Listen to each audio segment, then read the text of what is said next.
22e conférence des parties COP22 sur les changements climatiques s'est ouverte ce lundi à Marrakech au Maroc. Les États du monde y sont pour s'accorder sur l'application de l'accord de Paris, la COP21.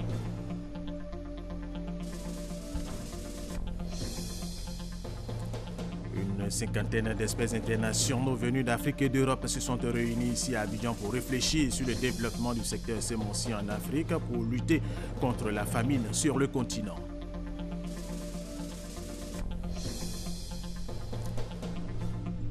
La police fédérale américaine FBI maintient sa recommandation de ne pas poursuivre Hillary Clinton dans l'affaire de ses emails après avoir examiné un lot de nouveaux messages électroniques ayant transité par sa collaboratrice. Annonce favorable à la candidate démocrate à un jour de l'élection présidentielle aux États-Unis d'Amérique. Mesdames et messieurs, bienvenue dans cette édition. Commençons par cette information. Le président de la Centrafrique, Faustin Archange Touadéra, est arrivé hier dimanche ici à Abidjan. Le président centrafricain va participer à une séance de travail au siège de la Banque africaine de développement, BAD. Autre information, les dossiers de candidature pour les élections législatives ivoiriennes du 18 décembre prochain sont reçus à compter de ce lundi et ce jusqu'au 17 novembre par la Commission électorale indépendante CEI. Nous vous le disions dans nos titres, la 22e conférence des parties COP22, la conférence annuelle sous l'égide des Nations Unies et qui a pour thème les changements climatiques, s'est ouverte ce lundi à Marrakech au Maroc. Les États du monde sont donc réunis à Marrakech pour s'accorder sur l'application de l'accord de Paris et qui, pour la première fois, a vu la communauté internationale s'engager contre le dérèglement du climat. Kwasi Mamadou. Ce lundi 7 novembre 2016 s'ouvre à Marrakech au Maroc la 22e conférence des parties, la COP22. Un rendez-vous qui arrive à environ un an après l'accord historique obtenu à Paris sur le climat. Une mobilisation pour ralentir les menaces qui planent sur la vie des populations. Cette rencontre de Marrakech sera l'occasion d'élaborer la feuille de route de l'accord de Paris. La COP22 qui est une COP qu'on dit une COP de mise en œuvre, c'est-à-dire que toutes les décisions qui ont été prises à Paris doivent être maintenant déclinées sous forme opérationnelle, de telle sorte à ce que lorsque l'accord entre en force en 2020, qu'on puisse avoir tous les éléments pour pouvoir tenir ces engagements. Donc nous avons un certain nombre de chemins à faire. La première station de 2018 qui sera la station d'évaluation pour voir si nous sommes rapprochés des 2 degrés ou pas encore et d'essayer de réévaluer pour pouvoir tenir les engagements de Paris. Au cours de cette 22e conférence des parties, l'Afrique aura son mot à dire, puisque c'est le continent qui subit le plus les effets du changement climatique, pourtant le moins pollueur. Un sommet africain sur le climat sera donc organisé par le Royaume du Maroc. Il était tout à fait évident de réserver une part importante aux préoccupations des pays du Sud, notamment en termes de sécurité alimentaire, en termes de préservation de sol, en termes de lutte contre la désertification, en termes de problématiques de l'eau et de l'énergie. C'est à ce titre que le Maroc est porteur d'un certain nombre d'initiatives, notamment le triple A, qui veut dire qu'il faudrait trouver les modèles de développement pour adapter l'agriculture à la terre africaine et en même temps au changement climatique. C'est la 2e fois que le Maroc accueille la conférence des parties à la Convention cadre des Nations Unies sur le changement climatique, après celle tenue dans cette même ville de Marrakech en 2001. C'était la 7e édition, la COP7. Le Royaume chérifien va recevoir du 7 au 18 novembre 2016 plus de 20 000 délégués issus de 196 pays, des représentants de la société civile, des membres du gouvernement, des ONG ainsi que des chefs d'État, dont le président de la République, Alassane Ouattara. Pour la réussite de l'événement, ce sont plus de 30 milliards de francs CFA qui ont été investis par le Royaume du Maroc. À la veille de l'ouverture de ce rendez-vous mondial, tout est fin prêt. Réceptifs hôteliers et salles de conférence sont disposés à accueillir les participants. Ici, en Côte d'Ivoire, plus de 700 milliards de francs CFA vont être investis par de grands groupes pétroliers et énergétiques. Ce projet va permettre d'approvisionner le pays en gaz liquéfié et de créer une société de stockage massif et une société de pipeline. Plus de détails avec Kwasi Mamadou. Côte d'Ivoire, hub énergétique de l'Afrique subsaharienne d'ici à 2020. L'ambition se concrétise. Un consortium de plusieurs entreprises pétrolières et gazières s'est engagé avec le ministère du Pétrole et de l'Énergie en vue de réaliser d'importants projets. Projet d'approvisionnement de la Côte d'Ivoire en gaz naturel liquéfié et projet de création de sociétés de stockage massif de pipelines, le tout pour un montant de 700 milliards de francs CFA. L'arrivée du GNL en Côte d'Ivoire ouvre une autre ère dans la production de l'énergie électrique, non seulement en Côte d'Ivoire, mais dans la sous-région. Et nous avons besoin de ce gaz pour alimenter les nouvelles unités de production d'électricité, qui doivent venir d'ailleurs en production en 2018. Et ensuite, on regarde le produit raffiné, on essaie de mettre en place un système qui va permettre à la Côte d'Ivoire d'être une véritable station de l'Afrique de l'Ouest. De 5 millions de pieds cubes de gaz naturel liquéfié produits par jour, la Côte d'Ivoire veut porter sa production à 500 millions de pieds cubes jour et atteindre la barre de 1 500 000 m3 de capacité de stockage de produits pétroliers via pipeline. Tout ceci d'ici à 2020, un délai que le consortium s'engage à tenir. Ces projets-là existent dans le monde, aucun n'existe pour l'instant en Afrique de l'Ouest. Il va falloir trouver le bon site, la bonne technique, mais 2018 est très ambitieux mais réalisable. Donc on s'attellera tous ensemble et je pense que d'ici là, vous aurez en 2018 la Côte d'Ivoire qui sera placée sur la carte internationale du GNL mondial. L'extension du pipe de Boaké à Ferké et aussi donc de construire un stockage d'à peu près de 1 500 000 m3 qui va faire à peu près 420 milliards. La Côte d'Ivoire, la Rotterdam d'Afrique, une ambition partagée par le Burkina Faso qui voit là une opportunité à saisir. Au Burkina Faso, c'est quasiment un scandale qui est une rupture de stock au niveau donc de la pompe, et avec un tel projet, nous sommes assurés de pouvoir accomplir davantage notre mission en termes de régularité de l'approvisionnement du Burkina Faso en produits pétroliers, mais aussi en termes de coûts.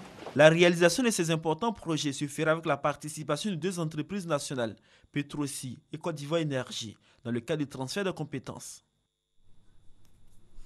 Depuis quelques semaines, les élèves ont repris le chemin de l'école ici en Côte d'Ivoire. Rentrée scolaire qui est un moment d'angoisse pour les parents d'élèves pour garantir la scolarisation de leurs enfants à cause des frais d'inscription, l'achat de fournitures dans les librairies ou dans les écoles. Cela perturbe. Comment se passe la rentrée scolaire? Qui paye quoi et où?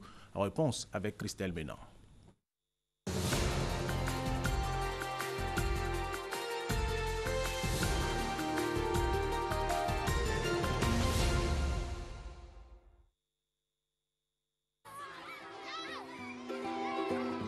Entre les frais d'inscription scolaire, l'achat de fournitures et de certains matériels didactiques et d'hygiène, la rentrée scolaire est synonyme de casse-tête pour les parents d'élèves. À l'équation s'ajoutent les dérives et abus signalés dans de nombreux établissements. Ce sont les parents qui paient ou bien c'est l'établissement. En tout cas, la question reste posée.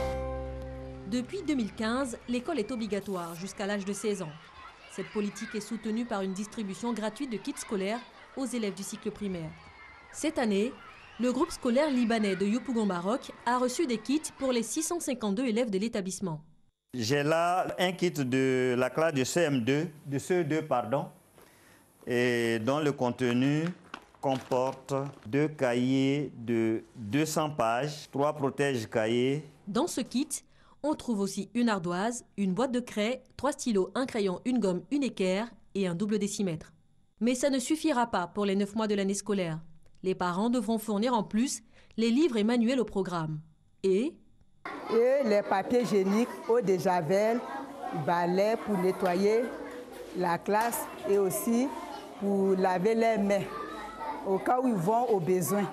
Sur la facture rentrée scolaire au cycle primaire, s'ajoute donc de quoi assurer l'hygiène des enfants, mais aussi celle de l'école. Une participation qui se fait généralement à travers les COGES, les comités de gestion des établissements scolaires. Le montant est de 3 000 francs par élève et par an. La levée de cotisation exceptionnelle n'est pas en contradiction avec la politique du gouvernement de l'école gratuite. C'est une contribution volontaire que les parents apportent à la bonne marche de l'école. Le COGES agit dans les domaines suivants. Au niveau de l'entretien de l'école, au niveau aussi des aides didactiques, au niveau de l'hygiène de l'école, au niveau aussi des activités socio-culturelles et extrascolaires. Ces dépenses ne font pas toujours l'unanimité chez les parents, qu'ils soient membres ou pas des COGES. Si on nous dit de payer, je pense que c'est normal au fond, on doit aider, n'est-ce pas? On doit aider. C'est une contribution. Mais il ne faudrait pas qu'on exagère, on demande peut-être un nombre élevé. Imaginons qu'il y a 10 enfants, si les 10 enfants ont payé une boîte de craie, mais les 10 là, pendant l'année, ils vont finir 10 boîtes de craie, ça ne vient pas à l'enfant. Ça reste à l'école, quand l'année finit aussi, on ne voit pas ce qu'on a payé, ça reste à l'école. Nous tentons de découvrir ce qu'il en est. Nos recherches nous conduisent dans le quartier de Yopougon, à Siporex, où s'active une cinquantaine de petits libraires.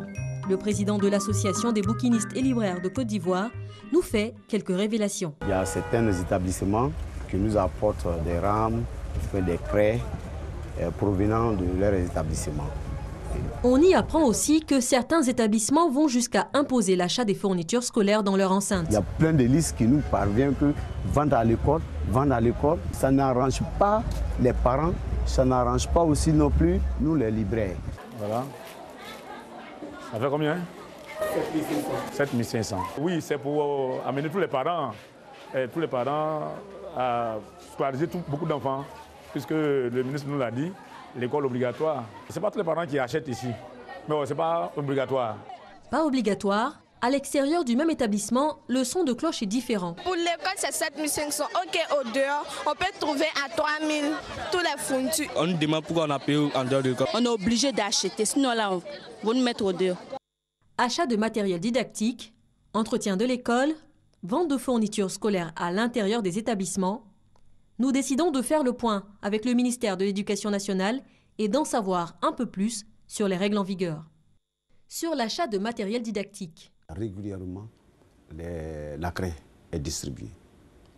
Et puis le mobilier est distribué. Et nous avons près de 16 000 écoles primaires en Côte d'Ivoire aujourd'hui, avec les nouvelles constructions qui ont eu lieu. Il est évident que même si une programmation est faite pour la distribution, cela prend du temps.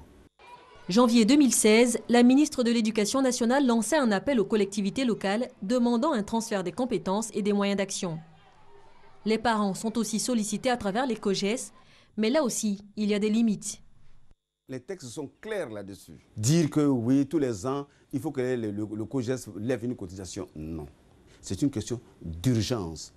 Parce que entre l'expression d'une commande au niveau du ministère et la satisfaction de cette commande, il peut y avoir un temps. Pendant ce temps, on a besoin de craie. Alors, qu'est-ce qu'on fait? Sur la vente des fournitures scolaires. La vocation d'une administration scolaire n'est pas de faire du commerce. J'insiste là-dessus. Madame le ministre est ferme là-dessus. Les sanctions, c'est de demander au chef d'établissement, n'est-ce pas, de céder sa place à quelqu'un d'autre. Entre les bonnes intentions et les risques d'abus, l'équilibre est fragile. Les rôles méritent donc d'être clairement définis. Il faut que chacun joue sa partition dans l'encadrement, n'est-ce pas, des enfants. L'État a son rôle régalien, améliorer l'accès, faire en sorte qu'il y ait une éducation de qualité, envoyer, n'est-ce pas, des enseignants, fournir, n'est-ce pas, des kits et manuels scolaires, réglementer, n'est-ce pas, la scolarisation. Mais le reste, les parents doivent prendre le relais pour s'occuper véritablement de l'éducation de leurs enfants. Restons dans le domaine éducatif pour dire que le directeur départemental de l'éducation nationale d'Issia a initié une rencontre avec tous les acteurs de l'école de la localité. Il entend les impliquer dans la gestion de l'école pour obtenir de bons résultats scolaires en fin d'année. Venant Seman Niamia. Plus de 2 mois après la rentrée scolaire 2016-2017, les acteurs de l'école dans le département d'Issia font le bilan de l'année scolaire écoulée. Il y ressort de ce bilan que si l'année scolaire s'est bien passée avec des résultats satisfaisants aux différents examens de fin d'année, les structures éducatives du département, elles, connaissent de réelles difficultés en infrastructures, en ressources humaines et en table-banc, ce qui ne facilite pas la tâche au COGES qui manque de moyens financiers pour faire face aux sollicitations des enseignants et des apprenants. Pour les initiateurs de cette rencontre, les acteurs et partenaires de l'école du département d'Issia doivent partager la nouvelle vision de l'école prônée par le ministre de l'Éducation nationale, d'où l'intérêt de cette rencontre.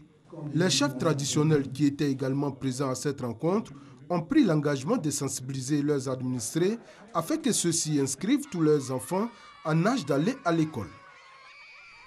Deuxième grand titre de cette édition, une cinquantaine d'experts internationaux venus d'Afrique et d'Europe se sont réunis ici à Abidjan pour réfléchir sur le développement du secteur sémencier en Afrique pour lutter contre la famine sur le continent, nous dit Francis Boafo. Sans un secteur sémencier performant, les efforts pour assurer la sécurité alimentaire en Afrique seront vains, martèlent les responsables de la Commission de l'Union africaine. La problématique de la semence en Côte d'Ivoire peut être constituée comme une urgence, parce qu'aucun pays au monde ne peut aspirer à une sécurité alimentaire sans une sécurité sémencière. Or, nous sommes encore très loin de la sécurité sémencière en Afrique. Et c'est la raison pour laquelle, si vous voyez la plupart des documents de stratégie de sécurité alimentaire en Afrique, la semence constitue un élément important. La Côte d'Ivoire n'est pas seule et heureusement que toutes nos autorités administratives et politiques en sont conscients. Pour accroître la productivité des petits planteurs, plusieurs experts se sont réunis à Abidjan. Ils ont travaillé à l'élaboration d'un programme commun sur les indicateurs de performance. Et l'un des éléments essentiels pour doubler la productivité est en effet d'améliorer les semences, améliorer la fourniture de semences aux paysans, améliorer la production de semences, améliorer la reproduction des semences, améliorer le commerce des semences. Donc c'est tout un secteur qu'il faut renforcer pour améliorer cette productivité-là. Cette réunion, la deuxième du genre après celle tenue en Ouganda, vise à renforcer les capacités des acteurs du secteur agricole pour éradiquer la famine d'ici à 2025. Francis Boafo, les acteurs du cadre de réflexion et de concertation du projet d'appui à la production agricole et à la commercialisation Propacom Zone des Savanes se sont retrouvés à Ferkessé-Dougou pour faire le bilan de leurs activités en termes d'investissement dans les projets des organisations de production agricole et faire valider leur programme 2017-2018. On en parle avec Chantal Eouman en Candan. Le projet d'appui à la production agricole et à la commercialisation Propacom de la zone des Savanes a fait le point du travail abattu. Entre 2015 et 2016, le bilan est jugé satisfaisant. De nombreuses réalisations ont vu le jour pour améliorer les conditions de travail des producteurs de cette zone. Hier, nous faisions des dépôts-ventes, c'est-à-dire quand le paysan récolte son riz, il vient et le dépose à l'usine en attendant au moins un mois pour que l'usine puisse transformer, vendre et lui donner son produit. Mais aujourd'hui, le Propacom nous a appuyé à travers l'État d'un capital de 10 millions pour nous permettre d'acheter le surplus à nos paysans. Dans la culture du maïs, on a senti la sécurisation alimentaire. On nous donne la semence, on nous donne les engrais et que nous-mêmes, quand on finit de cultiver, on se rembourse entre nous et l'année prochaine, on achète encore les engrais pour donner aux producteurs. Les producteurs ont dit leur joie de voir leurs attentes prises en compte dans le budget 2017-2018. Ils ont salué l'appui du gouvernement pour leur autonomisation.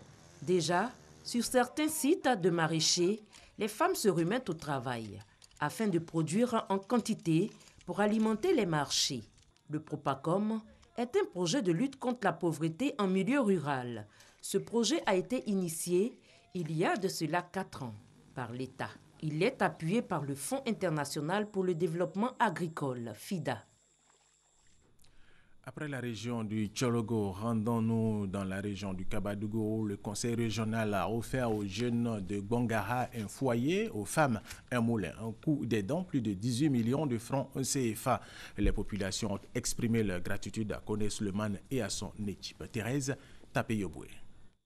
Gbangara et Seredeni 2 sont des localités du département de Séguélon, région du Kabadougou. Les populations de ces 2 localités viennent de recevoir du conseil régional un foyer polyvalent pour les jeunes de Gbangara et un moulin pour les femmes de Seredeni 2. Coût de ces dons, 18 millions de francs CFA. Pour Kone Suleiman, président du conseil régional du Kabadougou, ce foyer polyvalent doit servir de cadre d'instruction et de formation des jeunes de la sous-préfecture de Gbangara. À Seredeni 2, après la réception du moulin, le chef et la présidente des femmes du village ont exprimé leur gratitude au donateur qui a déjà offert 6 moulins aux femmes du département. Des doléances ont été présentées au président du conseil régional dans ces deux localités, notamment la construction d'un pont entre Gbongaa et Karabiri, de l'achèvement des travaux du collège et de la résidence du sous-préfet de Gbongaa, la réhabilitation et l'affectation d'enseignants dans les écoles primaires de Seredeni 2. Koné Souleymane a promis de soumettre toutes ces doléances aux conseillers pour avis.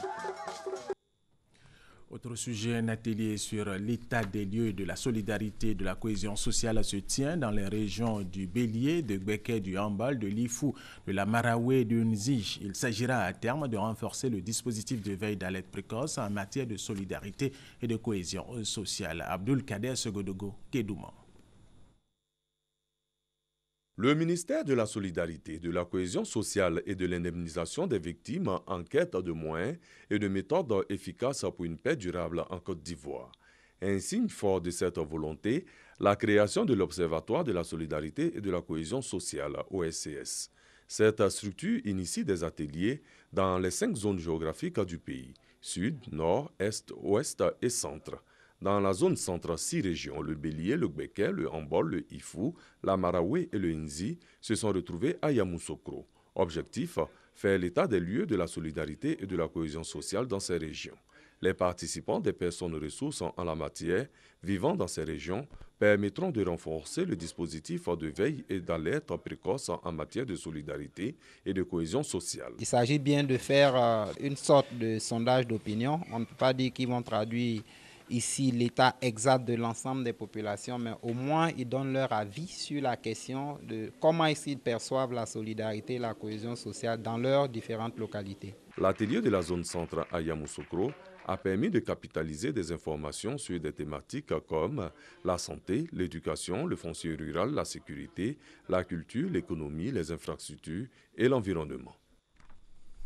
Tout à fait autre chose à présent, les communes de Botro et de Trècheville viennent de signer une convention de jumelage. Les retombées sont déjà visibles. La mairie de Trècheville a offert à la municipalité de Botro un véhicule de commandement d'une valeur de 20 millions de francs CFA. Charles Tatou, RTI Boaké.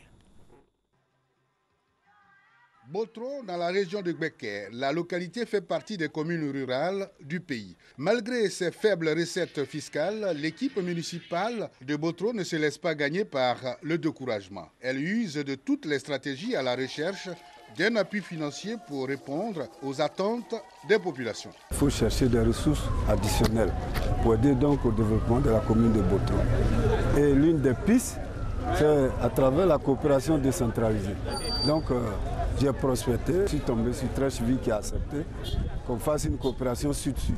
Trècheville, l'une des communes les plus nanties du district d'Abidjan, s'est montrée très favorable. D'abord, avec quelques subventions qu'elle a accordées à la commune de Botro, notamment appui budgétaire de 4 millions de francs CFA et 20 millions de francs CFA pour l'acquisition du véhicule de commandement du maire. Pour son adhésion totale au projet, Albert François Amichia, ministre des Sports et Loisirs, par ailleurs, maire de Trècheville, s'est rendu à Botro, accompagné de ses proches collaborateurs. Objectif, signer la convention de jumelage avec le maire de Botro. Si d'autres communes le font au niveau de la Côte d'Ivoire, on verra tout de suite que la cohésion sociale va se renforcer entre Ivoiriens. Qu'on ne traitera plus en disant celui-là il vient du nord, celui-là il vient de l'ouest, celui-là il vient du centre, mais on dira ce sont les Ivoiriens. Et c'est l'objectif que le président Alassane Ouattara veut atteindre en disant le vivre ensemble. Le ministre de l'Habitat et du Logement Social, Nyamia Kona, exhorte. Si on se met ensemble, on peut apporter quelque chose à nos parents. La remise d'arrêtés de nomination de maires honoraires au prédécesseur de l'actuel maire et remise officielle du véhicule de commandement du maire de Botro ont ponctué la cérémonie. Le département de Kounaïri dans le Béré est en plein chantier pour son développement. D'importants projets ont été réalisés par le conseil régional du Béré au profit des populations, des réalisations estimées à plus de 500 millions de francs CFA. Kwasi Mamadou. Le département de Kounaïri, situé dans la région du Béré, est en plein chantier. D'importants projets de développement sont en cours de réalisation. Si grâce au programme présidentiel d'urgence, plusieurs écoles et centres de santé ont été construits ou réhabilités avec des villages électrifiés, Kounaïri continue de bénéficier de l'assistance du président de la République, Alassane Ouattara, à travers le Conseil régional du Berry. Cette institution dirigée par Abdelkader Karamoko a investi depuis 2013 environ 500 millions de francs CFA dans des projets de développement. Des projets portant essentiellement sur le reprofilage de routes, l'adduction en eau potable et l'équipement des centres de santé et des écoles en matériel didactique, ainsi que l'appui aux jeunes et aux femmes. Lors de la session ordinaire du Conseil régional tenu à Kounaïri, le président de cette structure a rappelé ses engagements et ceux du président de la République, Alassane Ouattara, pour sortir la population de ce département de la pauvreté. Abdelkader Karamoko soutient qu'un accent particulier sera mis sur l'éducation, d'où la construction et la réhabilitation de plusieurs salles de classe. Pour joindre l'acte à la parole, le lycée moderne de Kounaïri bénéficiera dans quelques mois d'un nouveau bâtiment de 3 classes pour décongestionner celles existantes. Des actions saluées par le préfet des régions par intérim qui souhaite plus d'actions au profit de la population, avant d'inviter cette même population à soutenir les initiatives du Conseil régional. Une exposition photo sur le parc national de la Komoué se tient à l'Institut français au Plateau. Le réalisateur et photographe Olivier Yao veut par cette exposition faire la promotion de ce parc et au-delà celle du tourisme ivoirien. Cita Soro. Faire voyager sans partir par la photographie afin de découvrir le parc national de la Komoué, c'est ce qui a valu 6 mois de travaux dans les profondeurs de ce parc. Dénommé Au-delà des hautes herbes, ces travaux ont été présentés au grand public à travers une exposition photo animalière et un film documentaire. Le réalisateur s'est donné comme mission faire la promotion de la destination Côte d'Ivoire. Faire découvrir aux Ivoiriens qu'il y a à proximité de la Côte d'Ivoire des endroits aussi magnifiques que l'Afrique centrale. Durant ces 6 mois, l'initiateur a eu le soutien de l'Office ivoirien des parcs et réserves, OIPR, qui a voulu montrer en s'associant à cette initiative que faire du safari en Côte d'Ivoire était possible. Le parc de la Komoué étant le plus grand de la sous-région avec plus d'1 million d'hectares. Les éléphants dont on disait qu'ils n'existaient pas au parc national de la Komoué, les photos nous ont bien montré que cet animal existe. Ça a démontré aussi que les chimpanzés existent à l'intérieur. Et pour ce qui concerne les petites antilopes que nous appelons le corbe, le bibal, il y en a énormément. Donc c'est pour dire que le parc est viable, il peut être ouvert au tourisme. La fin de l'exposition est prévue pour le 27 octobre prochain. Un mot de religion, la journée mondiale des femmes baptistes missionnaires a été célébrée à Daloa. C'était à l'initiative de l'église baptiste du Haut-Sassandra. Les fidèles chrétiens, surtout les femmes, ont été exhortés à l'occasion à prier pour préserver la paix en Côte d'Ivoire. Thérèse Tapeyoboué. Elles sont venues des différentes localités de la région du Haut-Sassandra et des différents quartiers de Daloa pour prier, danser et chanter à la gloire de Dieu à l'occasion de la journée des femmes baptistes missionnaires. Le thème de la journée, « Je bâtirai mon église et les portes du séjour des morts ne prévaudront point contre elle ». Les responsables de l'église ont profité de l'occasion pour inviter les chrétiens à prier pour la paix et à être des modèles d'amour au sein de leur famille. Nous connaissons la situation sociopolitique de notre pays et c'est une occasion à toutes nos rencontres en tant qu'église qui se tient sur un territoire de prier pour le territoire sur lequel elle est installée, de prier pour l'autorité, de prier surtout, connaissant notre situation aujourd'hui, de prier pour la paix. Aujourd'hui, nous, les femmes baptistes missionnaires, nous marchons aujourd'hui dans les traces de nos mamans, Marie de Magdala, les grandes femmes qui ont servi Dieu pour servir le Seigneur. Les femmes ont été invitées également à intercéder pour la création de nouvelles églises et pour un réveil spirituel pour vaincre les maux dont souffre la société. Au Mali, un casque bleu togolais et 2 civils maliens ont été tués hier dimanche dans l'attaque d'un convoi de la mission de maintien de la paix de l'ONU près de Douantza, dans le centre du pays. Cette haute casque bleu togolais ont par ailleurs été blessés, dont 3 grièvement. Autre titre de cette édition, la police fédérale américaine FBI maintient sa recommandation de ne pas poursuivre Hillary Clinton dans l'affaire de ses emails après avoir examiné un lot de nouveaux messages électroniques ayant transité par sa collaboratrice. Cette annonce favorable à la candidate démocrate pourrait apporter un coup dur à son adversaire Donald Trump pour la course à la Maison-Blanche prévue demain 8 novembre. Après Mossoul en Irak, la bataille pour libérer Raqqa, une ville syrienne, capitale de l'État islamique, a débuté hier avec une alliance arabo-kurde soutenue par les États-Unis d'Amérique. Pour le ministre américain de la Défense, Ashton Carter, la bataille de Raqqa ne sera pas facile, elle peut durer plusieurs mois. Et c'est la fin de cette édition. Merci de l'avoir suivi.